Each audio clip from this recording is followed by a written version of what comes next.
Hi everybody, this is Kevin Iole of Yahoo Sports. Well, Khabib Nurmagomedov did it.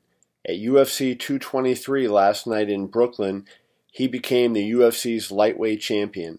He won a unanimous decision over Iaquinta in a one-sided fight.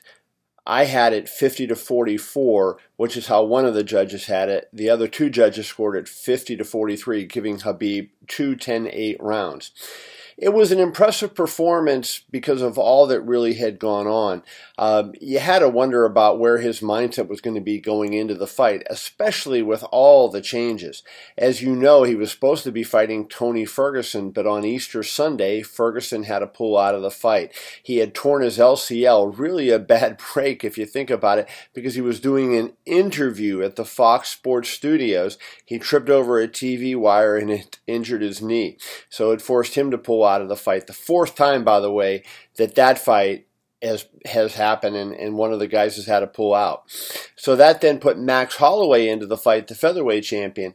But Max was unable to finish his weight cut. He got to 159 on Friday morning, and then doctors from both the New York Athletic Commission and the UFC, and I did talk to the commission last night, and they said their doctors spoke to the UFC doctor, and they decided that Max could not safely lose any more weight, so he had to pull out of the fight. So that led to a scramble of who was going to be in. It ended up being Iaquinta, who was supposed to fight Paul Felder on the undercard. Now here's the thing, that was only part of the craziness that was going on. Conor McGregor came to town, and you know what he did. He went crazy, and there was a rampage. Michael Chiesa, Ray Borg got hurt. They were pulled out of their fights. There was 5 fighters in all that lost fights because of the rampage when Conor threw a dolly and a guardrail and a chair at a bus.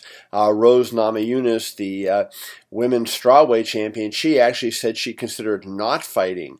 And she said she was very afraid when she saw the thing going on, and she didn't know if somebody might have had a gun or a knife. But all that was targeted at Khabib. He had gotten into a dispute with Conor teammate Artem Lobov earlier in the week, and Conor apparently flew from Ireland to New York to try to exact revenge. Not a really smart move on Conor's part. But anyways, with all that going on, Khabib just kept his mind straight, and he was able to focus simply on the fight, and he did a really, really good job. He called out Georges St-Pierre after the fight, and that would be something else if that would happen for the lightweight championship. I highly doubt it anytime soon because George, as you know, last November won the middleweight championship.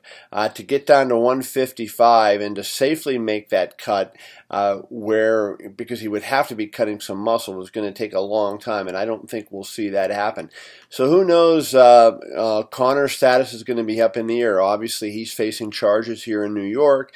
He may face some kind of penalty from the UFC, so I think it's likely that Khabib's first defense will be against somebody else. Will the UFC do it against Tony Ferguson? Well, you never know. I mean, that would be interesting to see. But he is now 26-0, really looking good. He's going to be a difficult guy for anybody to beat. Not impossible. Not impossible. Everybody is beatable in this sport, but he's going to be a very difficult guy to beat. Rose Namajunas did her job beating Joanna in her title fight. She looked good, and when the fight seemed to be, to most of us at ringside, in doubt in the 5th round, she came out like a champion, and she won that 5th round. So Joanna did a great job, too. We'll see what the future holds for her. I was impressed with Khabib and his performance in the fight, and I think there's some big fights for him to come. I would love to see that fight with him and Georges St-Pierre. Unfortunately, I don't think that's all that likely. From Brooklyn, I'm Kevin Iole for Yahoo Sports.